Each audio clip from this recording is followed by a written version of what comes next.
porque dizem que o dono engorda o olho, como é que é? O olho do dono engorda o gado, né? É Então, verdade. às vezes é importante eu estar lá também, mas de manhã é menos movimento, pela parte da manhã, então tô tocando. Ai, que bom. Mas, assim, é uma coisa que eu jamais imaginei que eu fosse fazer um dia. Eu sempre gostei de terapia, sempre usei muito para minha vida, porque eu fui muito cheia de ninguém e precisei muito, né? Então eu percebi a importância da terapia, sempre me apaixonei. Eu tinha uma pessoa que fazia terapia para mim, e ela dizia: Dirce, vai, Dirce, faça, você é tão boa, vai e faça terapia. E daí acabei indo para esse lado, sem Ai, querer. que legal. Aí o André aí já. Boa noite, Boa pessoal. noite. Boa noite. As Boa noite, mariocas se encontraram. Vocês estavam proseando um pouquinho aí, deixei vocês mais à vontade quando o pessoal chegava.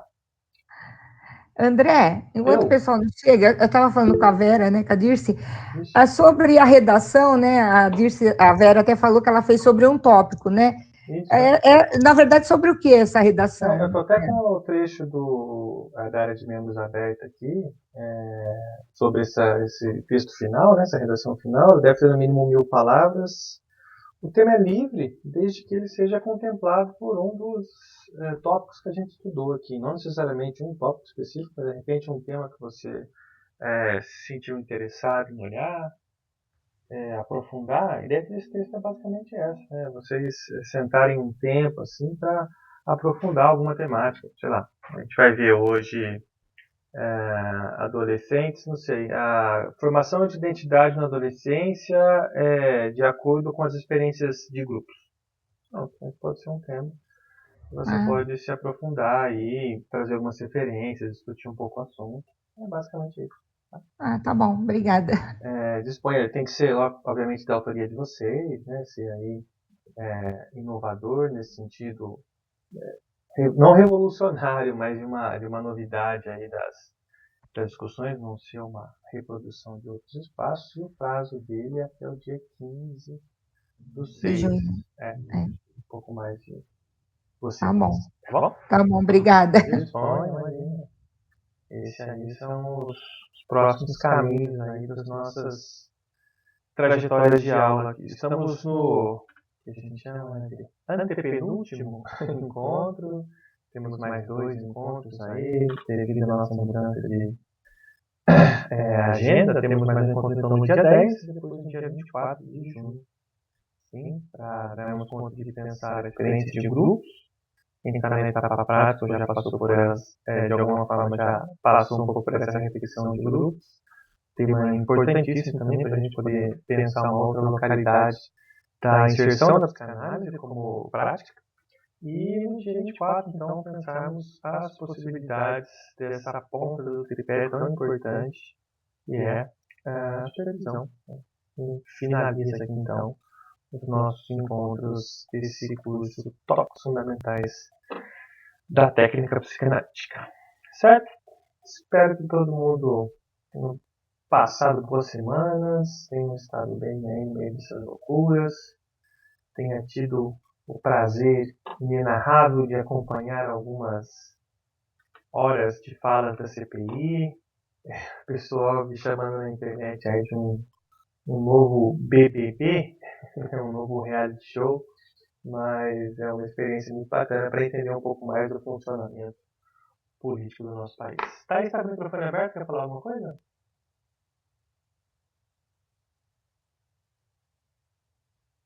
Não? Vou só deixar ele desativado. Então, Thaís, qualquer coisa chama aí no chat aqui, de repente eu passo a palavra a você, tá bom? E vamos lá, né? Para hoje, então, dando continuidade aos nossos temas, temos um tema que eu particularmente gosto bastante, apesar de não trabalhar especificamente com esse grupo, mas é uma temática que me chama a atenção talvez pela minha experiência de vida nessa fase, mas pela potencialidade do trabalho analítico com esses grupos que requer um desafio, diferentemente da clínica do adulto e diferentemente da clínica de crianças, né? Essa fase, pensar a clínica nessa faixa etária, né, na adolescência, é pensar também essa faixa etária e adolescência ao longo do tempo. Bom, vamos entrar em temática, vamos seguir a nossa dinâmica, que a gente vai bater num papo sobre esse tema de hoje, que é então a psicanálise com adolescentes, fase tão importante da vida, como a gente vai ver, e eu começo exatamente destacando esse tópico, né, esse tema fundamental, que é a localização das experiências dessa fase de vida. Então, se para a psicanálise, sobretudo se a gente olha para Freud, né, a gente tem lá as etapas do desenvolvimento psicossexual, que caminham por faixas etárias com alguma especificidade, não como pontos distantes, mas para a gente poder pensar as características de evolução, né, do desenvolvimento da libido. Aqui nessa etapa também é curioso a gente já pensar nesses dois nomes, né, que esse espaço reserva, né, a puberdade e a adolescência, justamente para a gente identificar um pouco desse fenômeno, né.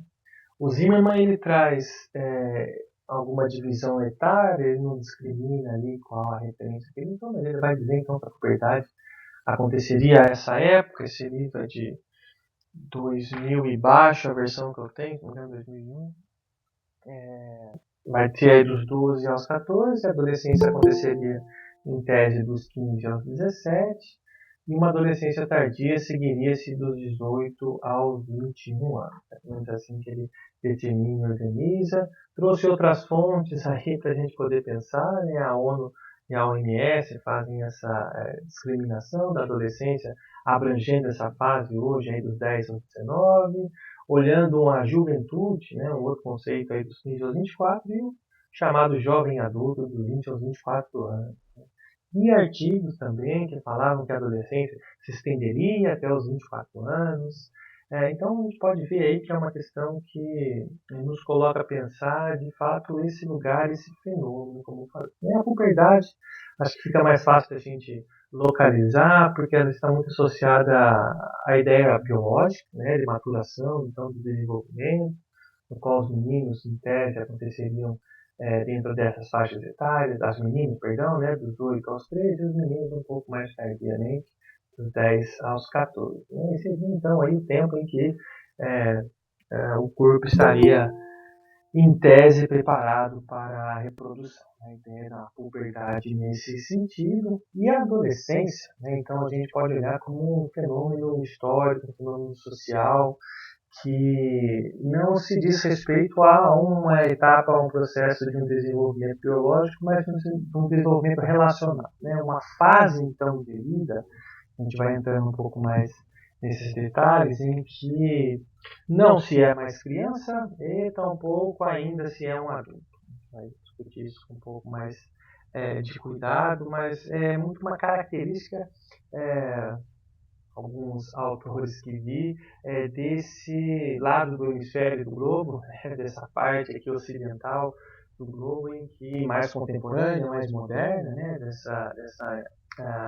dessa vivência, em que há um período então em que não passamos mais, como era antigamente, de um processo ritualístico da criança à vida adulta. Né, que era marcado assim por algum ritual, por algum desafio, por alguma experiência assim, em que você vivencia, vence, morre-se então a criança e vive-se, então nasce, renasce-se adulto já no dia seguinte, numa outra experiência. Né, esses seriam alguns rituais de passagem que mudam então do nosso tempo, bom tempo, né, moderno para cá, essa relação de um período, então, em que cada um de nós vai vivenciar essa experiência de um modo distinto, de um modo diferente, trazendo marcas, trazendo reflexões ao nosso tempo. Eu acho que lembro que ter visto também alguma literatura em que os norte-americanos definem essa fase de um modo muito curioso, né? Se chamam então os teenagers, né? Assim, a denominação dessa faixa etária, em que seriam aqueles anos que terminados em teen, né, que vão desde o 13 até o 19, que seriam então os teenagers, né, essa idade aí essa faixa de idade dos teens, né, está aí dentro dessa nossa compreensão do desenvolvimento dessa experiência de vida. Né, e como é que a gente olha, vai ver isso, como é que a gente olha isso, então, dentro do nosso contexto sociocultural, né? Frases como essa, como está nessa ilustração, é o que a gente escuta, né? Eu escutei no meu tempo, de algum modo escuto até hoje, essas experiências como isso. Não é adolescente, é aborrecente, é um consumista, imediatista, inseguro e irresponsável. Então, adolescente é aquele que, aí você também vai muito nessa linha que a gente vai tentar entender, né? Aquele que é grande demais para ser criança e pequeno demais para ser adulto. Ou seja, é um lugar nenhum, né? É um tempo, um período, uma experiência sem precedentes na vida da criança e que a coloca num lugar de não lugar, né? Acho que esse é o nosso esforço de novo, né? Se vamos lançar mão de tentar compreender essa experiência da adolescência na experiência clínica, é muito importante que a gente esteja antenado. Até uma ressalva que a gente não faz mais no final do capítulo, que é importantíssimo que o terapeuta esteja, assim, muito interessado, integrado, curioso por essa fase da vida, né? Por essa experiência de vida que vai reservar, como falei, diversos desafios aí à vida de cada um. E entrando um pouco mais na psicanálise, né, trago o destaque desse texto do artigo, para a gente pensar a localidade desse tempo. Então, quando a gente falar de adolescência, a gente vai estar falando aí desse período aí, em que a puberdade se inicia, em 11, 12 anos, até os seus 19, 20. Obviamente temos uma questão com a maioridade aí, aos 18 anos aqui no Brasil, em que alguns meios legais de permanência ou não da presença dos pais acaba ganhando um tom importante, mas para nós vai ser relevante olhar assim, um enquadramento desse cenário, talvez uma adolescência mais inicial e uma adolescência mais tardia, que não está assim, necessariamente vinculado às idades em si, mas às experiências familiares. E esse trecho traz o seguinte, né? A puberdade é um momento de encontro com o real. Uma leitura aí para quem conhece bem a Tânia. Com o real, porque o outro, tesouro do significante, e por isso também provedor de sentido, falha. Assim como também falham a fantasia, o pai e as identificações. Questões aí lacanianas, né? Diante desse quadro, o sujeito questiona os sentidos do mundo, apela e ataca os pais, vive severas crises de identidade, passa ao ato, rivaliza com gerações mais antigas, busca identificações fora do lar, experimenta as ambiguidades das escolhas objetais e da oposição diante da sexualidade. Então, a gente tem um viés biológico inegável nessa fase, talvez as meninas sintam isso de um modo ainda mais importante, com a menstruação, com toda essa mudança corporal que acontece de um modo muito importante. O menino também vai reviver as suas experiências ali, aquele tempo do estirão, em que se transforma de um modo muito importante o corpo, a própria relação com o corpo, como a gente vai ver. Mas é exatamente então esse momento, eu acho que destaca esse texto justamente por isso, né? Porque aquilo que fazia sentido até então, né, aquilo que era provedor de sentido, né, esse outro, né, que vinha então das instituições primordiais, das relações mais fundamentais, que é a família, ou em alguns casos a religião, né, isso começa a ser contestado, isso falha, então falhando assim, essas experiências de fantasias fundamentais, dessa relação com a lei, né, por tentar dos pais, com as experiências de identificação, então, e reconhecimento de si mesmo, então, atuando ou agindo de um jeito assim a contestar-se no seu próprio lugar do jeito e contestar-se diante da relação com o outro, né, diante da relação com o mundo. Então, a gente escuta muito nessa fase também. Eu ouvi hoje, inclusive, de uma paciente dizendo isso, quando eu era adolescente eu era uma rebelde sem causa. A gente ouvia muito isso. Sempre ouvi muito isso também, quando você referia a essa fase da adolescência. Você está se rebelando aí sem ter motivo. Então, esses rebeldes sem causa, tem muitas causas para que essa rebeldia aconteça. Talvez não localizadas na experiência real do adulto, mas por todas essas confusões, digamos assim, que passam por essa relação parental, que passam pela busca de identificação, que passam pela apresentação com essa experiência fundamental para o Freud, sobretudo, que é a sexualidade. Né? Que é essa relação, então, com o prazer, com o medo com a inveja, com a vergonha, com a timidez. Né, são esses momentos em que todas essas manifestações serão colocadas em xeque. Então, eis aí, certamente, se falamos disso, vocês são altamente convidados a revisitar aí experiências da adolescência de vocês, que de fato podem ter sido marcados por incentivos a buscas ou enquadramentos repressores. Cada um vai ter o seu espaço, ou deve poder ter seu espaço no divã para poder pensar essas experiências.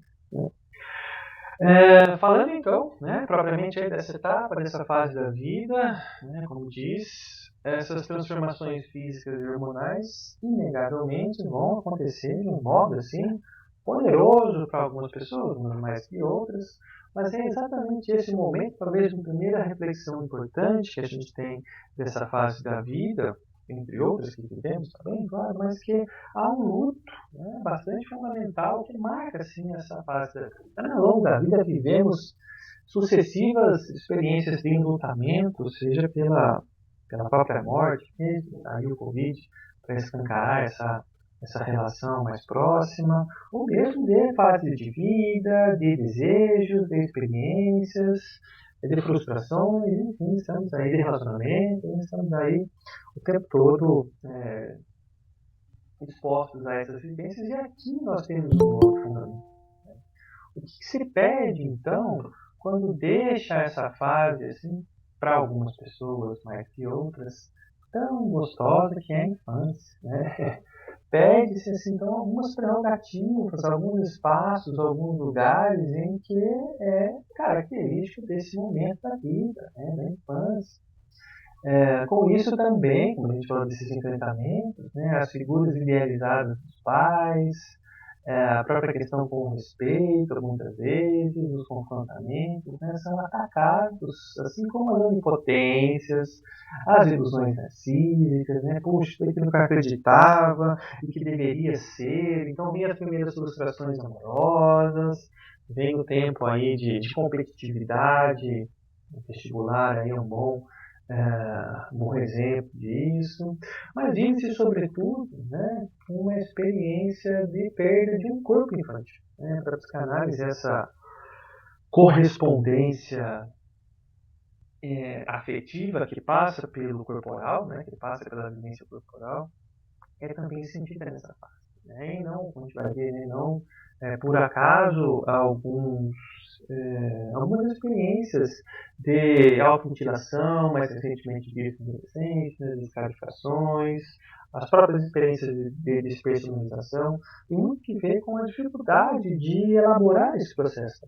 Né? Não por acaso também aqueles que têm uma característica de organização psicótica, né, assim, tem os seus primeiros momentos de crise nessa fase da vida também, né, na adolescência, na juventude, para poder dar conta de todo esse imbróglio que se apresenta aí nessa construção de fase, vivendo-se então essa experiência fundamental de um desamparo e de uma vulnerabilidade assim muito importante. Ao novo, ao que se vem pela frente, certamente prediz uma experiência angustiante muito importante que vai buscar, né, ao longo desses processos todos de identificação, de busca por reconhecimento, novas representações, novas significações e eventualmente novas formas de estar no mundo. Obviamente repetindo outras, né?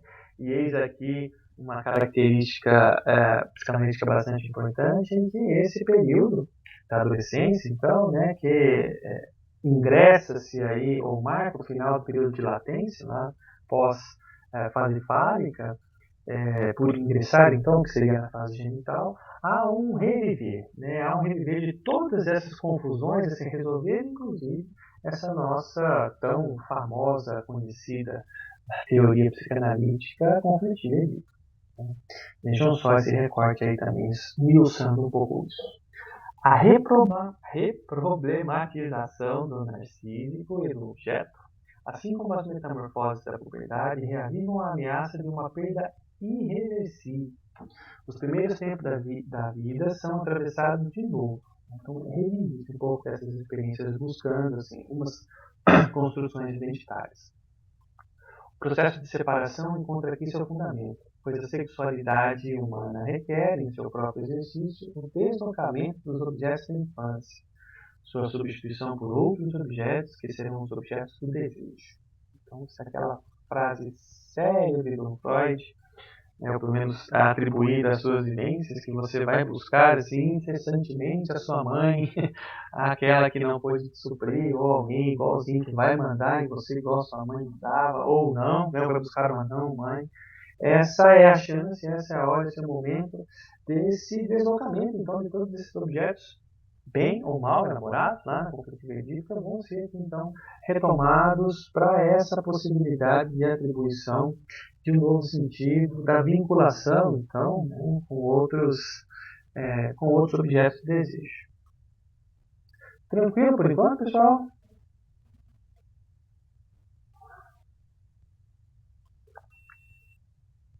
Vou tocando o barco aqui, se tiverem questões, podem colocar no chat, depois a gente retoma. Tem um exemplo bastante interessante no final do capítulo, no final da aula, né, que eu separei, a gente pode discutir um pouquinho dessa cena. Tá?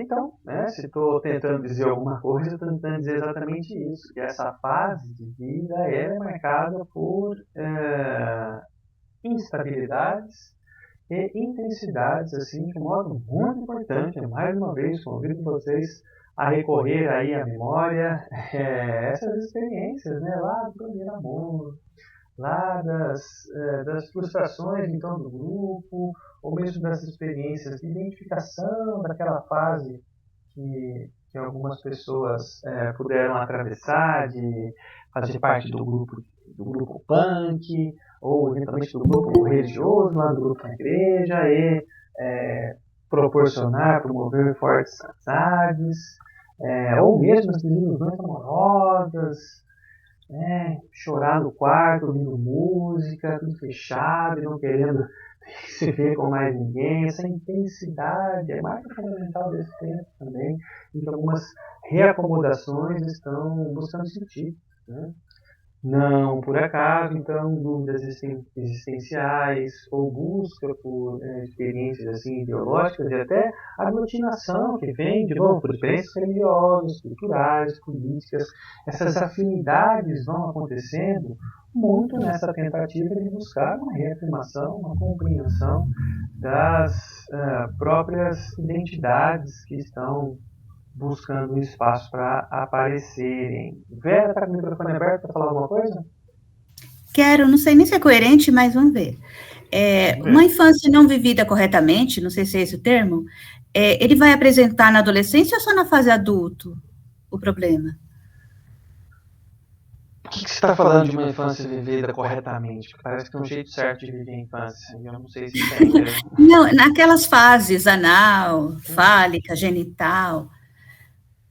Algumas expressões vão acontecer nessa fase. Né? Não, já pode acontecer na adolescência? Já vão dando assim, sinais, indícios, formas de relação, sim, vão acontecendo também nesse imbróglio, né, certamente. Produção de sintomas, isso vai sim ganhando destinos a partir dessas experiências. Sim. Tem desse espaço, quando você fala dessa vivência correta da infância, não sei se abrem um modo de ser, mas as influências dessas etapas vão se, como eu falei, reeditando nessa busca de um confrontamento daquilo que era posto até então, como forma de vida.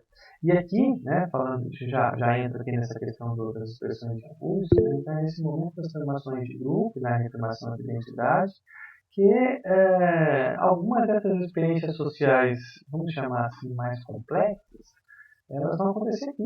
Então, incompreensões, sensos de injustiças, rechaços, que não sejam vividos em outros tempos da vida, na infância, né? Mesmo no contexto escolar. No meu TCC na faculdade, eu fiz um trabalho muito bacana sobre bullying.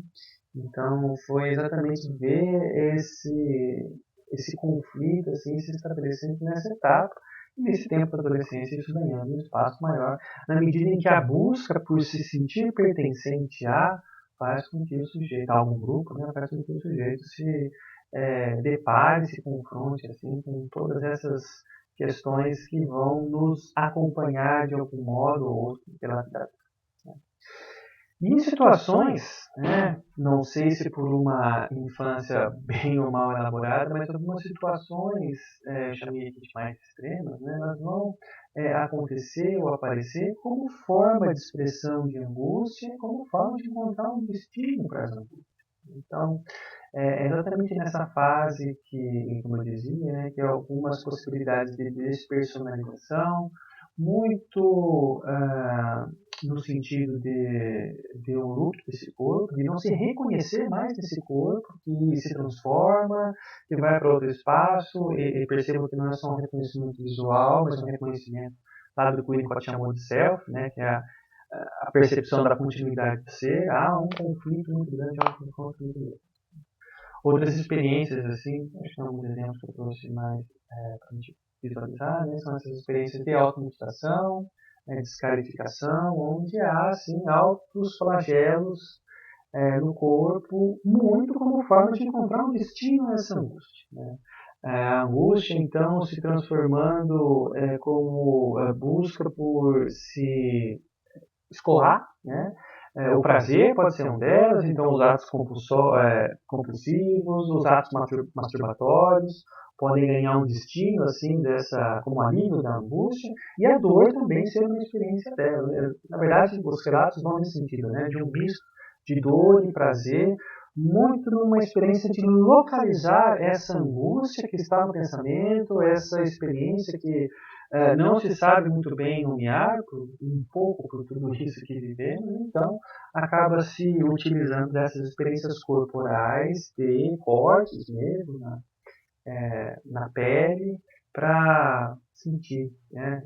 Sentir a dor de uma outra forma, localizar então essa experiência da dor. Isso é muito comum nessa fase. Não que crianças isso não aconteça, não que adultos isso também não aconteça, mas é nesse espaço em que o recorrer a essas experiências angustiantes ganhou esse destino. Então, esse é um exemplo. Transtornos alimentares, né? Bulimia, anorexia, outras formas que também remetem, vejam só, aí a gente pode pensar a oralidade, a essa eventualmente uma compulsão por comida, ou então um afastamento das atividades alimentares como forma de conflito com sua própria imagem corporal.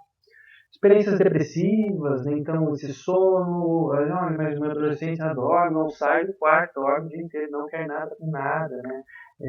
Ofereço uma coisa, ele não quer, parece que não se interessa com nada, só quer ficar naquele quarto. São produções, né, dessas experiências.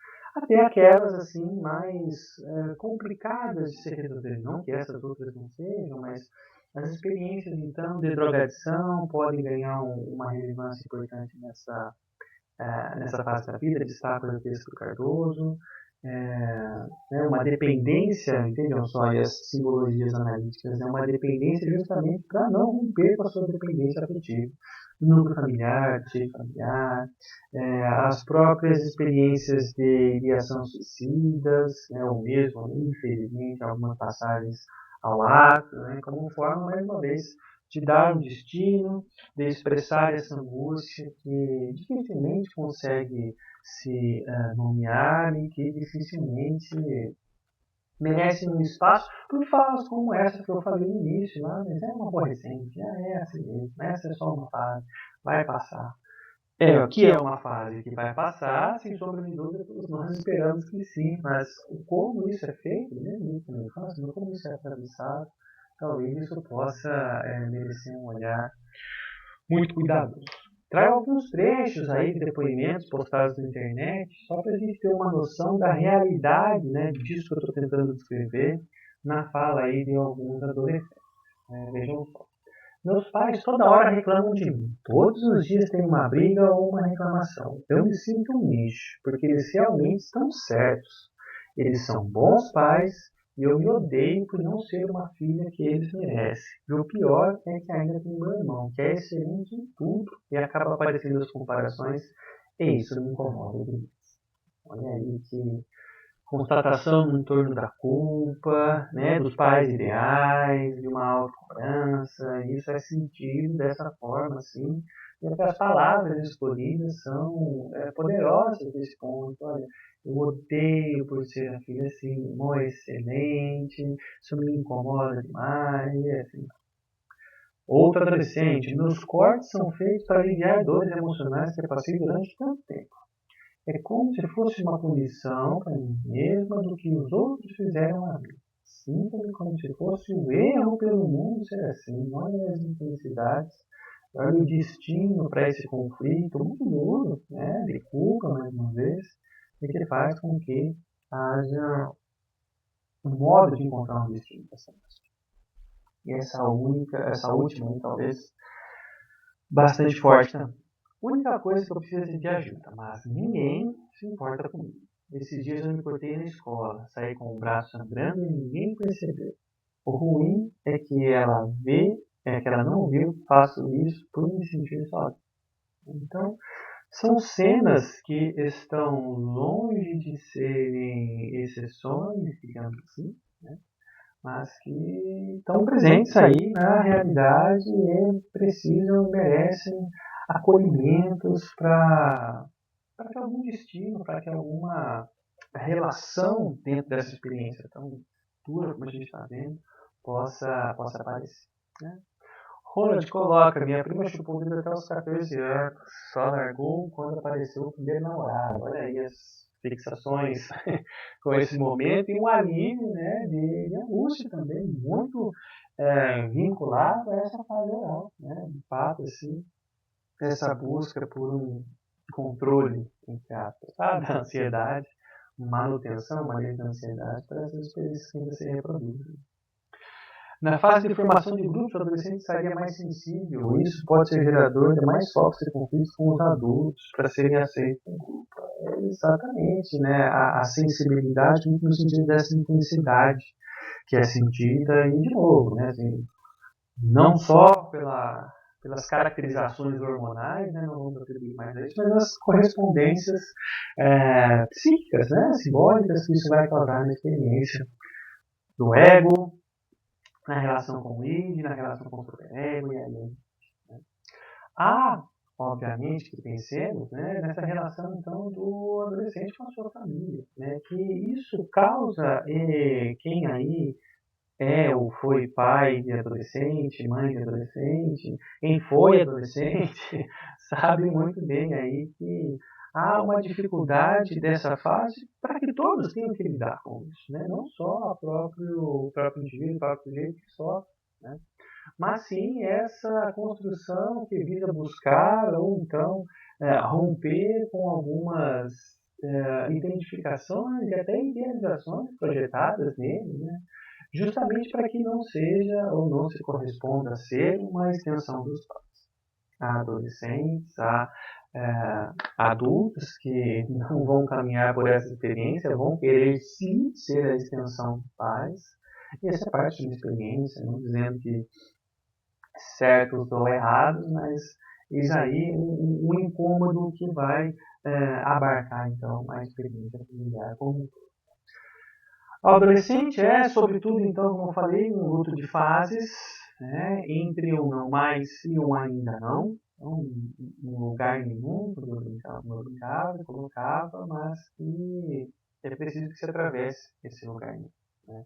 Essa rebeldia tem muito que ver com esse conflito, então, com a família, com a sociedade, né, com as injustiças, com as questões com a lei, com a ordem, o que pode, o que não pode, e isso é vivenciado, como eu falei, nessa mesma proposição de intensidade, né, dessas construções aqui duais, né, como maníaco onipotente, como forma de defesa, assim, olha, ou eu quero muito isso aí, ou eu não quero mais saber de nada, né.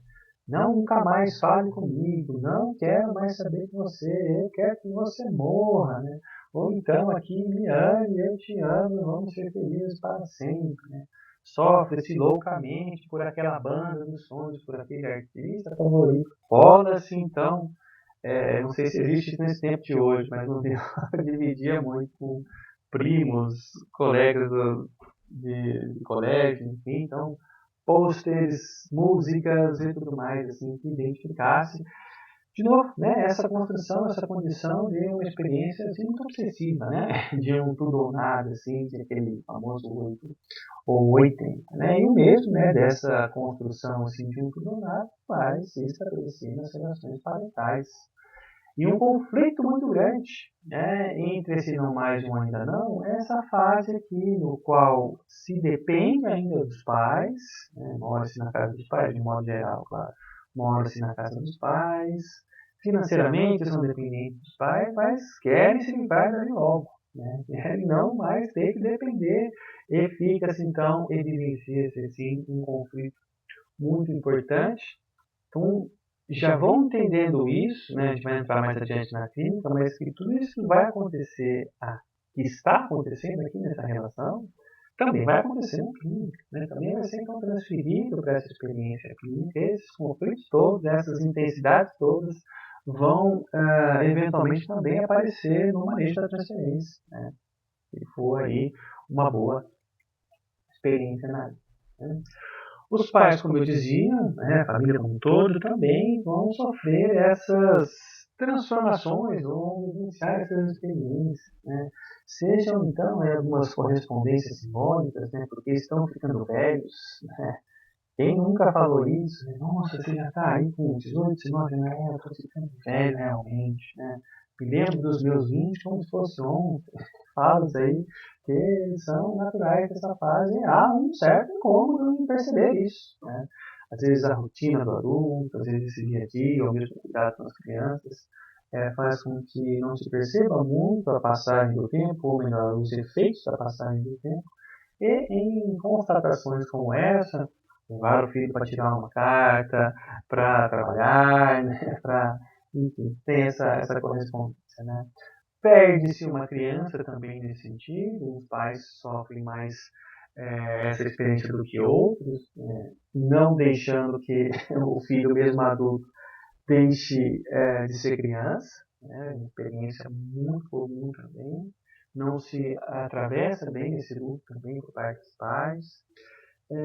Algumas expectativas, então, que são sofridas pelos filhos, né, das idealizações, das projeções dos pais, são, então, assim, vivenciadas como uma ilusão. Né? O filho não é nada daquilo que eu imaginava, que eu projetava, eu investi tanto nele, e agora ele quer aí ser ator, quer ser comediante, quer ser poeta, quer ser psicanalista, ele está perdido na vida. Coisas que vão para esse lado aí e que, de novo, fazem parte dessa experiência de vida, né? Do mesmo modo que há, assim, essa preocupação com o mundo aí fora, né?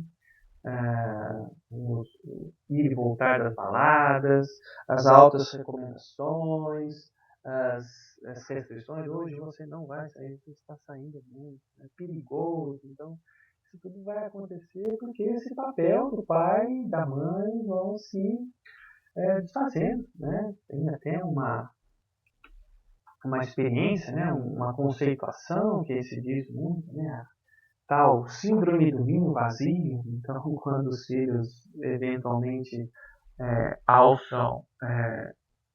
alcançam, né? Lançam voos mais altos, e os pais têm que se ver assim, então, sem aquela presença, e isso pode ser uma problemática enorme, sobretudo na clínica, né? Seja por essas experiências, ou seja, pelo tempo, momento que o pai descobre que, mas como assim? Ele está me afrontando, né? Ele não está me obedecendo mais, ele não está usando a roupa que eu comprei para ele, escolhi com tanto carinho, com tanto cuidado, né? Claro, né? Um conflito aí que inevitavelmente vai acontecer, vai aparecer nessas experiências do crescimento, né?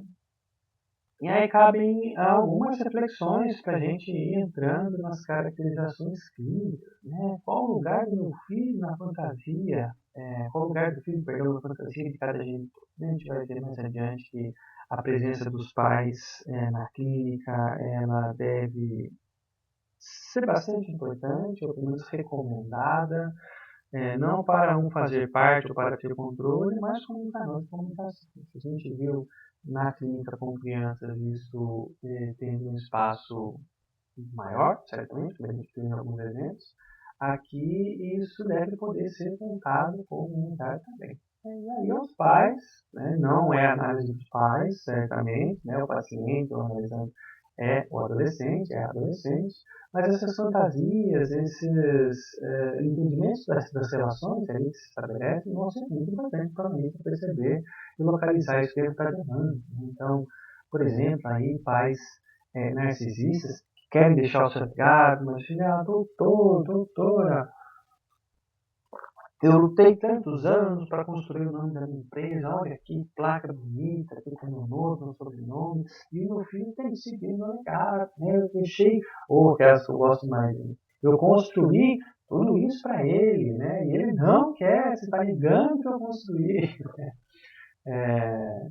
Então, tudo isso vai ser confrontado, vai ser trazido para que se possa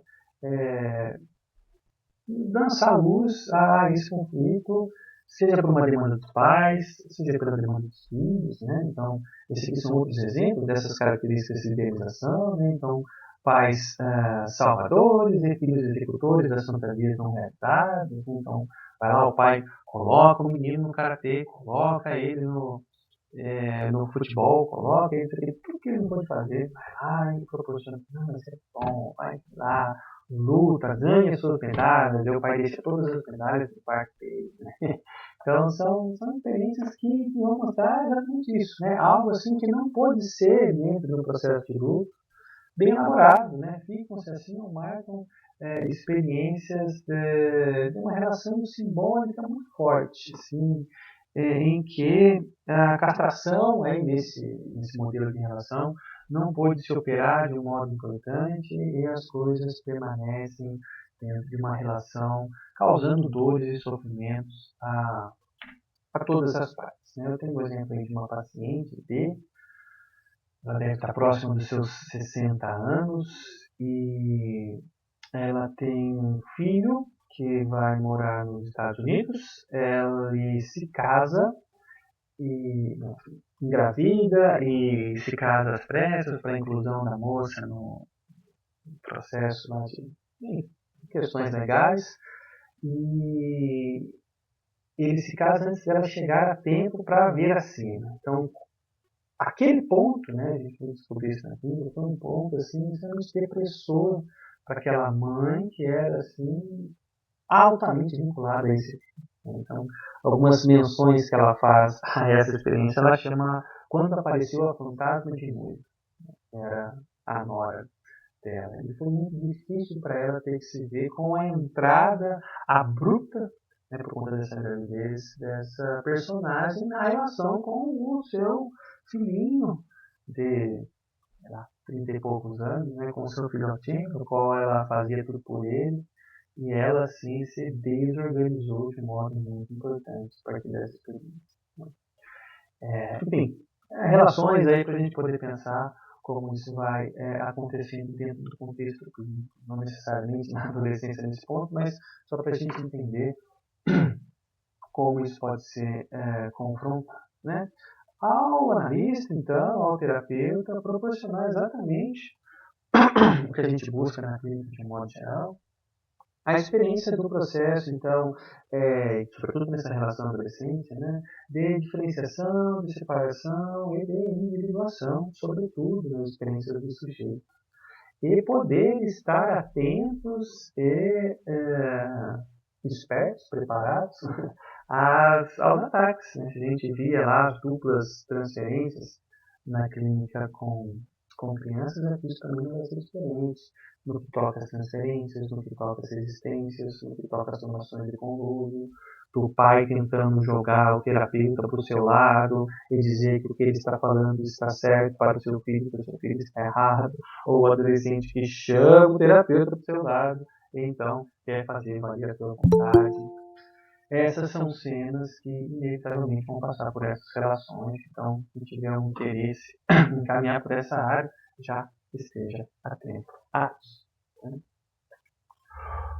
Um outro Um outro ponto bastante importante também, já falamos um pouquinho, mas acho bom aprofundar, é o adolescente e esse contexto dos grupos.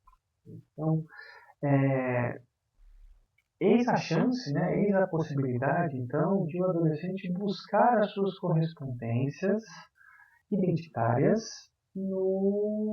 fora de casa, né, no contexto social. Fora dessa experiência então, que ele veio, que ele está tentando negar, que ele está sofrendo assim, grandes conflitos, ele vai buscar exatamente nas experiências sociais que cabem, né, normalmente a escola ou pessoas assim do bairro, para poder se identificar, fazer parte então do grupo. Então, grupos musicais que se formam, pessoas interessadas nesse campo aí aprendem, tocam instrumentos, ou aqueles que gostam de esporte, vão se aditindo nessa experiência, ou aqueles que gostam de literatura, filmes, já comentei disso, de filmes, vão assim buscar a sua tribo, buscar o seu espaço para ajudar nessa formação de identidade. Né?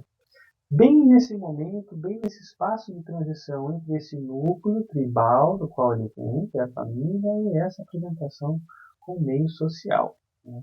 Muito no sentido, né, se estamos aí passando por revisitações e reflexões das relações, por contrapor essas imposições parentais. Então, buscar um grupo, olha só, né, a continência do grupo vai favorecer a possibilidade de ter um lugar para onde ele correr quando o bicho pegar em casa. Né? Tem um lugar de apoio, tem um lugar então de acolhimento, tem um lugar continente que vai certamente ajudar na constituição assim, de novos modelos superegóicos, né?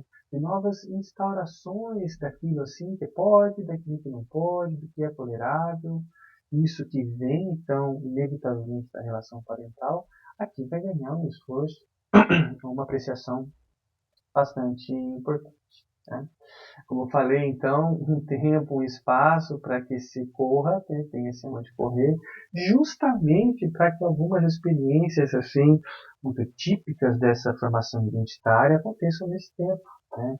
Então, alguns medos, vergonhas, a própria experiência de autoestima, vão então ter um lugar ou um caminho para desaguar tudo aquilo que está sendo ou tentando ser acomodado na experiência do sujeito. Desde experiências, então, como eu falei, não sei como está hoje, né? Mas posso dizer um pouco das referências que me cabem, em que grupos se organizavam muito dentro de um contexto religioso, então formavam assim, os grupos de encontros, que então iam a asilos, iam a orfanatos, iam distribuir cestas básicas, então tinha uma identidade assim, as primeiras relações amorosas também normalmente aconteciam desses grupos, mas que tinham esse encontro, forçadamente ou não, mas um encontro que favorecia então essas ações, né, altruísticas, etc. Né? Até outros grupos que buscam a mesma experiência identitária, a mesma experiência de representação, mas que colocam a par de outras vivências, então exemplos mais pragmáticos que a gente vê até hoje aí, pelo menos no Brasil, de um modo mais importante, são os times de futebol, as torcidas de futebol, que se aglutinam, então, se juntam para rivalizar com uma outra, e isso ajuda muito, né, nesse processo de identificação, para se colocar diante dessa proteção, então rivalizar com o outro, criar a sua identidade a partir de um ao outro. Isso tem muito que ver com aquelas características identitárias, talvez isso no futebol fique mais evidente ainda, com seus uniformes, com suas cores e tudo mais. Isso tudo sofre influência nessa tentativa de estabelecer e reconhecer a sua identidade. Outros espaços em que isso vai acontecer, né, a própria relação com as drogas. Né? O time discute esses dois pontos aqui muito bem, né, dos drogativos ou dos drogaditos, né, aqueles que vão buscar esse espaço, seja como forma de expressão da angústia, né, como modo assim de lidar com as experiências afetivas desse tempo, ou então se vão utilizar para ser descolado, para poder fazer parte do grupo, para poder ser aceito no grupo. Então, essas todas são manifestações que têm a sua correspondência, têm o seu sentido, e desse modo, então, né, aos pais e analistas fazerem um esforço para compreender essa dinâmica como uma dinâmica que faz parte de um processo de desenvolvimento, embora aparentemente possa ganhar essa característica patológica. Talvez as drogas sejam um bom exemplo disso, né, em que acabou, meu filho está fumando maconha, meu filho está bebendo, nossa, olha que decepção para a família. Daqui a pouco vai começar a vender aqui a casa inteira para poder sustentar o vício, né? Quando na verdade talvez não tenha esse sentido de, como falamos aí, de ser um usuário ou encontrar um prazer assim nessa construção da relação com as drogas, mas eventualmente para poder ser aceito ou fazer parte de um grupo social, né? Obviamente isso deve ser observado, isso deve ter um espaço para diálogo, para compreensão, né? Justamente para também nesse tempo lançar à luz as experiências de consequência dessas atitudes, né? Então, conter esses excessos exatamente porque há construções, produções de leis sociais que temos nesse momento, nesse tempo social, em que atitudes requerem consequências ou um assumir de consequências. Então, são tempos para que essas construções também possam acontecer. E aí aqui eu faço uma recomendação de um filme, já tem uns bons anos, eu não vou me lembrar qual agora, mas é um filme alemão, ficou essa tradução, né? A Onda.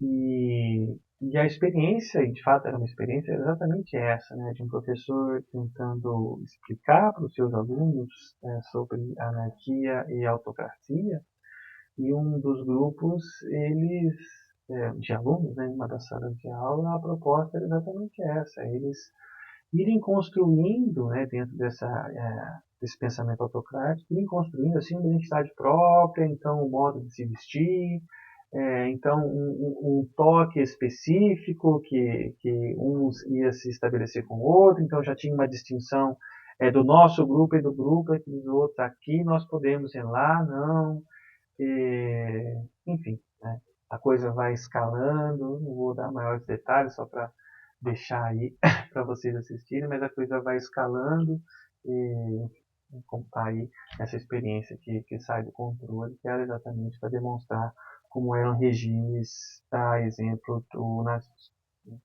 Uma experiência de grupo bastante importante, né, por isso que esse filme está aí, para poder ver como é importante e como é fundamental nessa fase da vida esse reconhecimento diante das experiências sociais. Tá? Tranquilo? Eis aqui então uma breve, não tão breve, introdução sobre esse tempo da vida para que a gente possa agora entender um pouco dessas características clínicas, né? Que, de novo, quem tem esse interesse, quem tem essa pretensão, né, de trabalhar também com adolescentes, deve poder estar a par de tudo isso, deve poder, sobretudo, estar ligado no que está acontecendo hoje, né? Nas formas de relação, no que está na moda, nos jogos, né? Não precisa ser um adolescente para estar diante disso, mas saber eventualmente quando o adolescente, os mais resistentes, isso com adulto também funciona bem, aqueles mais resistentes que encontram alguma coisa ou algum espaço para falar mais livremente. Então, de repente, um jogo. Você vê até que a postura do adolescente muda, o jeito dele se expressar muda. Nossa, então, aí teve jogo que eu fiz isso, aí começa a falar para ti isso. Se é um reconhecimento desse espaço, desse universo, esse pode ser um bom caminho para trabalhar aí nas características da extratransferência, né?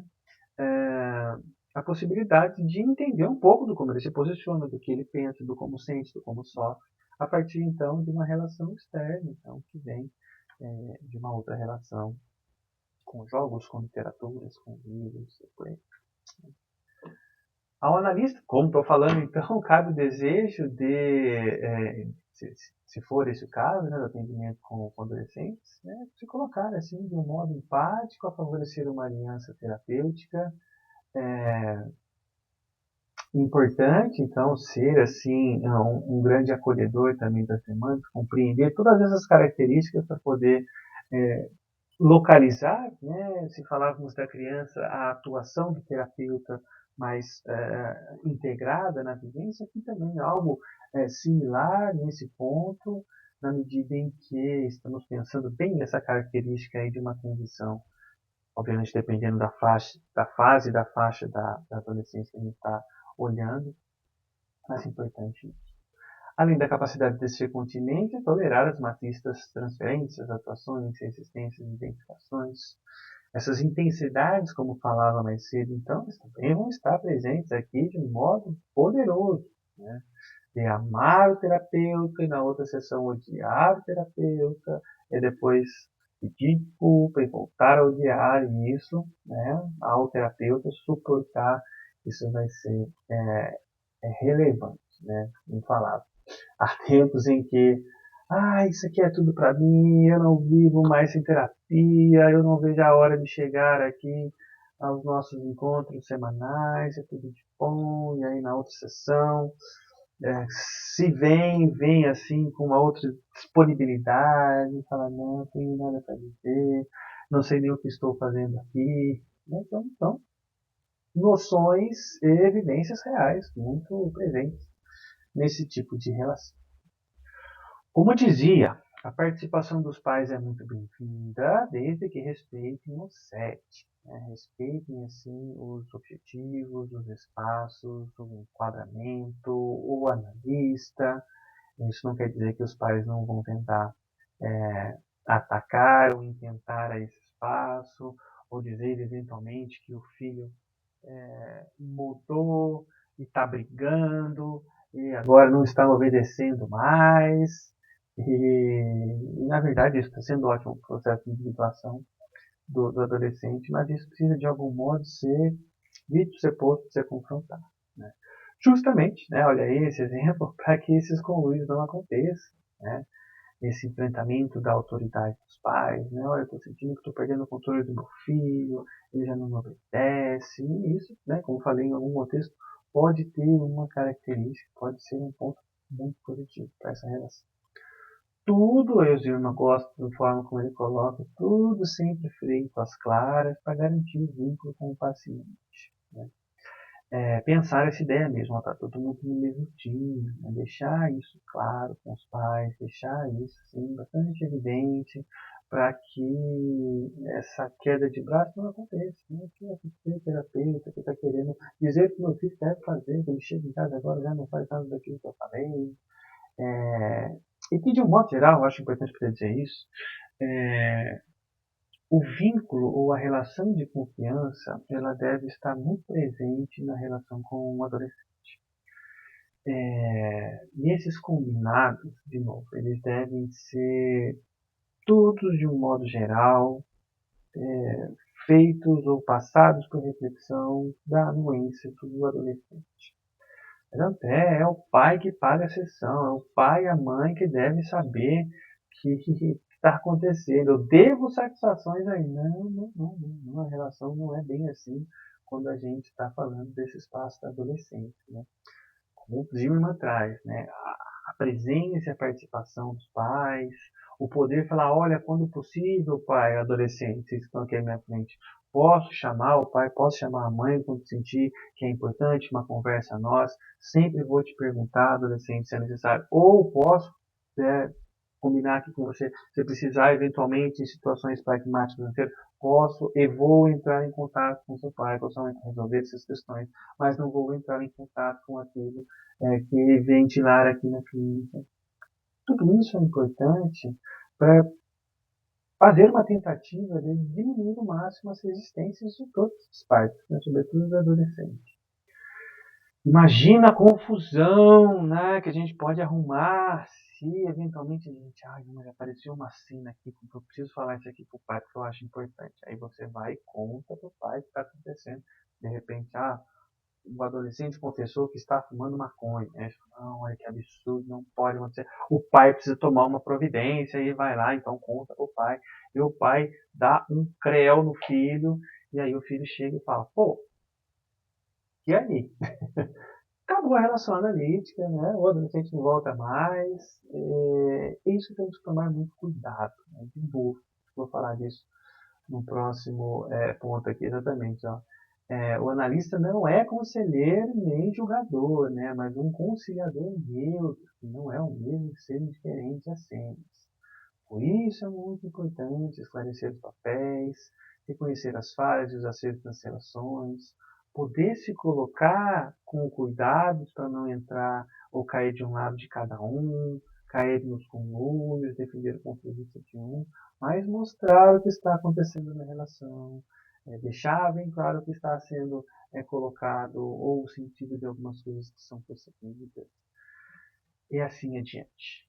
Tá? Eu acho que esse é um ponto fundamental para a gente ter. Eu falava disso um pouco no trato com crianças, mas aqui esse olhar deve poder ter uma potencialidade muito importante. Atenção aos limites é também uma falha, se falávamos dessa experimentação com o contexto social e pessoal, na medida em que a identidade está acontecendo. Então, há os limites mesmo da compreensão da sua experiência diante do outro, é um limite, assim que diz, dessa experiência social, das questões com a lei e tudo mais. A liberdade é sadia desde que enquadrada em limites bem definidos. Então, algumas afrontas inevitavelmente vão acontecer. Tá? Se colocar assim em riscos de violência, sinais de drogadição, exagerada promiscuidade, podem comprometer a relação e deve-se poder compreender quais as funções e representações desse ato. Exemplos, vamos lá.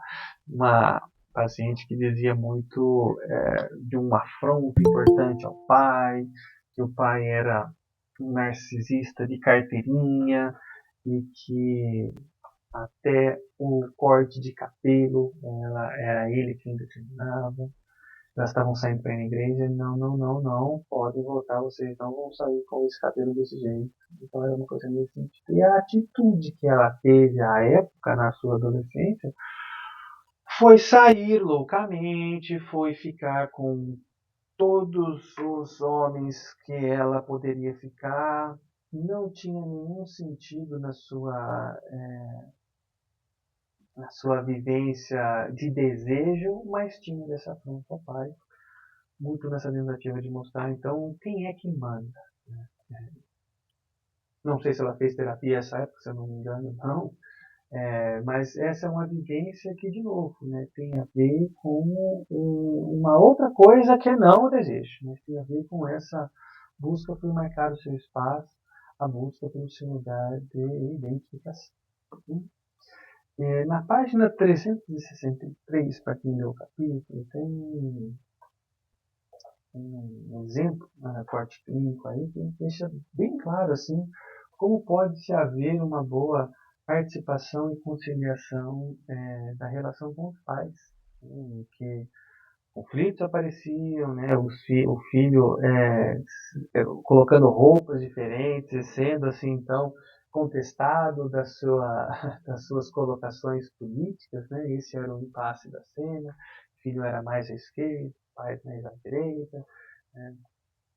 Esses livros já têm um bom tempo, bons anos, mas parece que hoje, né, essa dualidade ou esse impasse parece ter ganhado uma cena mais importante ainda nos conflitos sociais atuais. Mas o ponto importante foi que ele pôde, a partir desse conflito, né, determinar, descrever, pontuar, propor sentido de algo que acontecia a partir dessa guerra de gerações. Né? Que o filho buscava um sentimento de identidade a partir da diferenciação em oposição dos pais. Né? Ele deu o exemplo lá do Clube do Bolinha, então, que tinha uma plaquinha na frente, escrito menina não entra, e tinha sentido exatamente isso, deles se identificarem como indivíduos, sujeitos, grupo, né, e a identidade individual dentro desse meio coletivo, em que as diferenças ficavam, então, literalmente, da porta para fora. Né? Esse era o modo com o qual se buscava esse sentimento de identidade e perceber isso na relação com os pais, não como um ataque ao pai, ou à mãe, não como uma afronta assim, ao seu modo de ser, mas sim como uma tentativa de estabelecer o seu próprio processo identitário. E aí, ao que toca, essa experiência foi bem resolvida. Tranquilo por hora, o Ronald coloca, provavelmente quando os pais, perdão, tem alguma coisa aqui, os youtubers, os grupos longínquos, sem conhecer ninguém. De fato, tempos aí de troca, o Ricardo traz, né, tempos de troca, a internet proporciona, e isso é muito positivo, né? Me lembro aí no começo dos anos 2000, em que a internet estava se popularizando, né, desenhando mais, a possibilidade de encontros de grupos que naquele lugar assim, né, social não era possível para grupos bem específicos, pôde ganhar uma bandeira importante. Né? A gente teve visto um desses podcasts da atualidade. Aí, a felicidade de um rapaz que encontrou um grupo na internet de pessoas que liam quadrinhos japoneses. Ele adorava, mas no seu entorno ali da sociedade que ele vivia, não tinha ninguém com quem ele pudesse dividir, ele se sentia excluído, ele não se sentia pertencente. Na internet também pôde reconhecer-se a partir do grupo, aí a coisa vai ganhando uma potencialidade maior. Os tempos de hoje talvez favoreçam esses encontros. Provavelmente, quando os pais participam com receio de perder o controle, eles buscam no analista apoio, dando razão a eles, deixando o psicanalista numa saia justa. De fato, é a tentativa de estabelecimento de comuns. E o analista tem que estar muito safo, muito esperto para poder, de algum modo, pontuar esse pai algo, né, que vai assim, não estou do seu lado, não vou fazer tudo que você quer. Não dizendo em palavras, mas trazendo para a reflexão, como o cinema traz, dessa experiência do Clube do Bolinha, para deixar claro alguma coisa que é importante para si. E tá isso, eu volto para o texto. Música e esportes ajudam muitos adolescentes a participar de grupos e é muito positivo. Potencialmente positivo, sem sombra de dúvidas. Isso pode favorecer muito algumas experiências.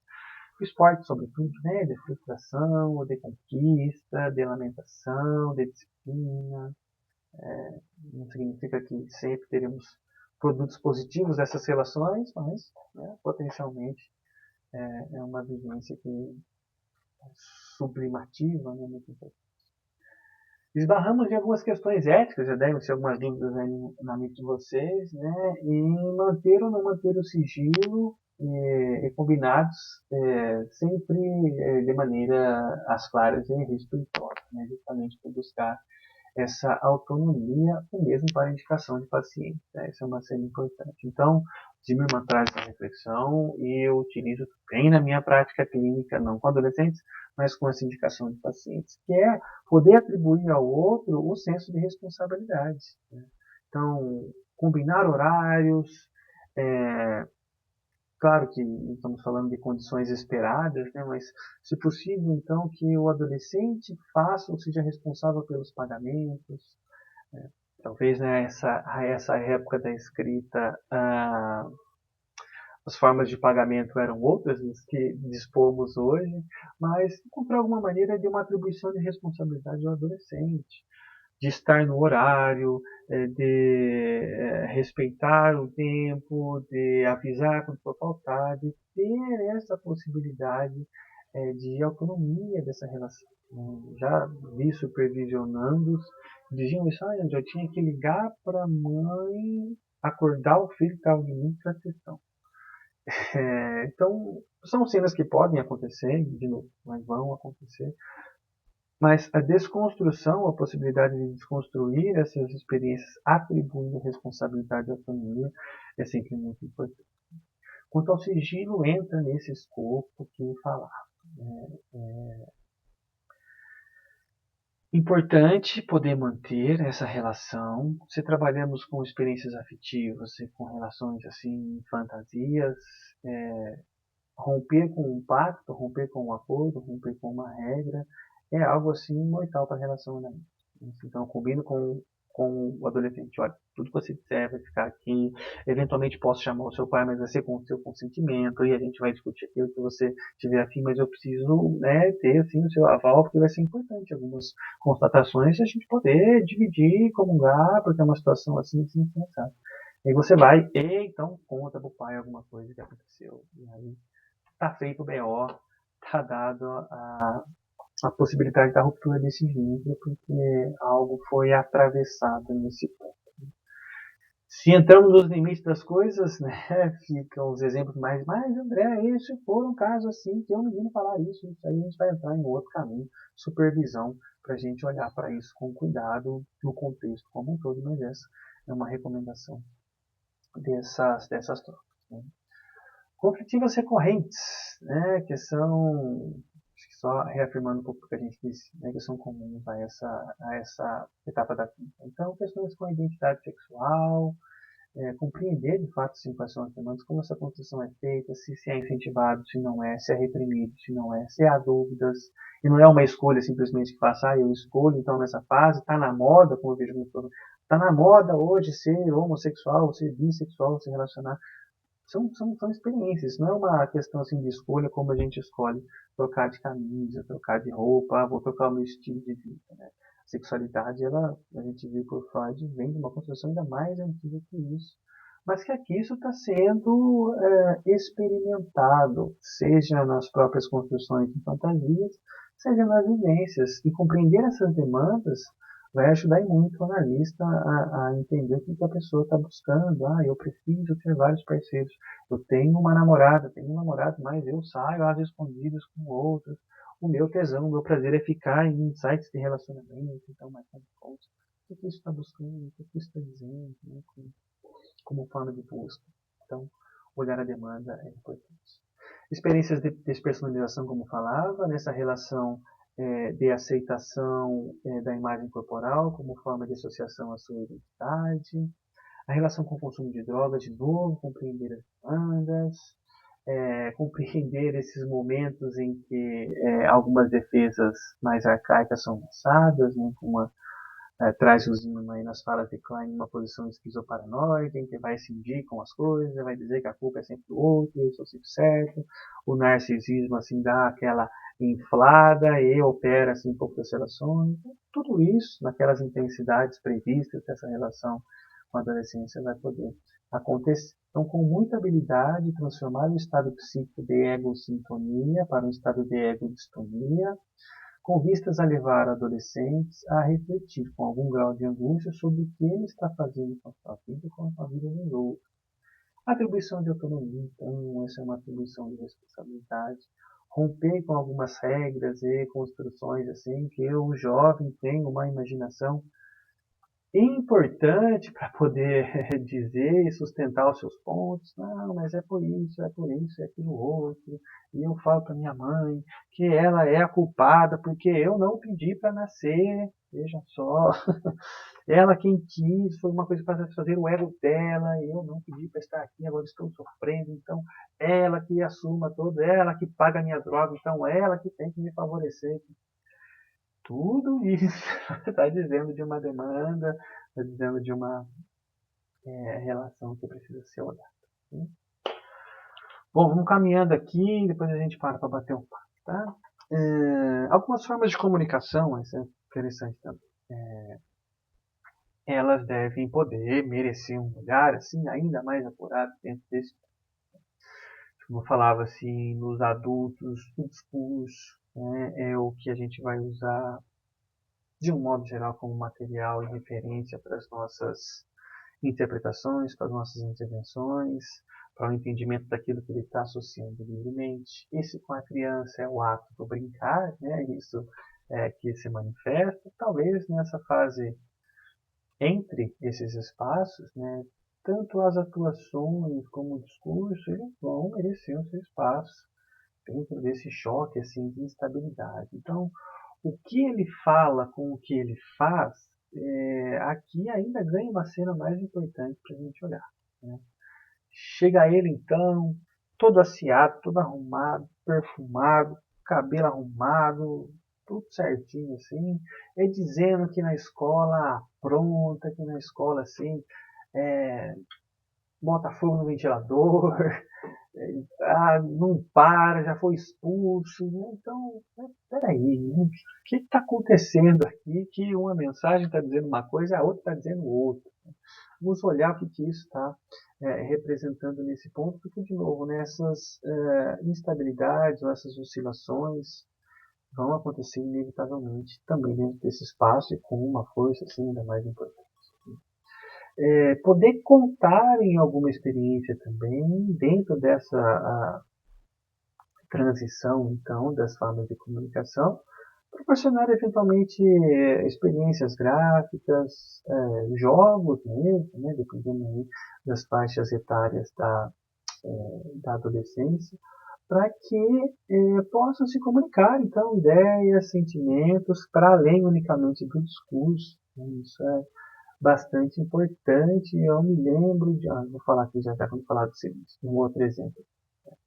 A linguagem corporal certamente vai merecer um olhar, né? Se o paciente adolescente atua isso com mais força, se sente, se levanta, se fica inquieto, se rói a unha, se fica assim, olhando para um lado e vira a cadeira e joga, olha para cima, e dá as costas para o analista, enfim, tudo aquilo que a criança traz como uma vivência sem tanta interpretação ou sem tanta intensidade em contundir o outro, né, por só, enfim, estar atuando, aqui deve poder merecer um olhar também.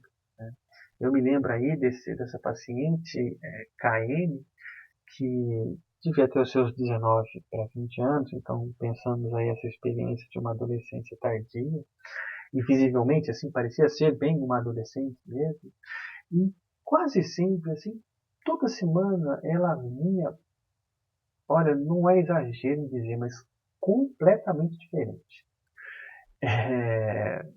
Tanto nas suas formas de se vestir, como com seu cabelo. Né? Ela era negra e tinha um cabelo grande, então, com várias opções. Particularmente acho muito bonito, um cabelo grande, bonito, com muitas opções de penteado, e ela vinha assim, de um modo diferente, assim, quase em toda a sessão. Né? E a gente ficou pouco tempo de experiência, ela acabou se mudando de cidade, tomou outros caminhos, mas tinha algo com as tranças que ela se relacionava que a identificava muito bem. Certamente passou um pouco por essa reflexão sobre esses estilos todos que ela se apresentava, e ela dizia de uma dificuldade mesmo em si de localizar dentro de um espaço, mas dizia do apego às suas tranças. E isso ficou no ar, assim, um destino, que ela foi embora antes que pudéssemos tocar. Mas, de novo, só para dar um exemplo de como esse espaço ou esse olhar, de novo, há uma comunicação que vai além do discurso, pode nos ajudar a compreender quais as demandas estão sendo ventiladas. Sobre o silêncio, também não é incomum, né, adolescentes, mas também discute isso, trazer essas dificuldades em se colocar, sobretudo no início das relações, né? Em se responder sim, não, ok, algo só nesse sentido, com certeza, às vezes, né? Algo assim, em que não permite, então, essa construção de relação mais importante. Né? Ou então, que buscam respostas imediatas ou soluções. Não, o que eu tenho que fazer? Você sabe o que eu tenho que fazer? Tem que me dizer, diga logo, eu vou lá e faço. Então, pode refletir aí algumas frustrações por não entender a demanda, né? Tal qual certamente ele pode reproduzir com os seus pais. Né? Isso vai desde esses incômodos que podem ou não ser toleráveis ou tolerados pelo analista e pelo paciente, e que eventualmente pode gerar um abandono de análise, uma atuação assim que vai requerer muito cuidado do analista para que ele também não queira romper com o tratamento, porque a coisa está difícil, por exemplo, de tolerar um silêncio. Tem esse exemplo que eu trago aí, estou cheio dos filmes hoje, mas tem um filme antigo também, Gênio Indomável, que não é sobre terapias e tudo mais, mas há um momento, um tempo em que o garoto, né, o gênio indomável, ele tem que, por cenas de violência, tem que passar por uma terapia, por construção e condição do juiz e tudo mais. E ele, claro, tem uma resistência enorme em frequentar aquele espaço, embora seja obrigado pela justiça. E as sessões, isso mostra, essa cena, né, isso que eu acho legal, é silêncio. Né? Ele chega e fica ali em silêncio. E a sessão segue-se assim por várias sessões, mostra até o terapeuta pescando assim na frente dele, até que ele começa a falar, né? Entre aspas, do nada, né? Começa a falar, conta uma piada de um avião e tudo mais.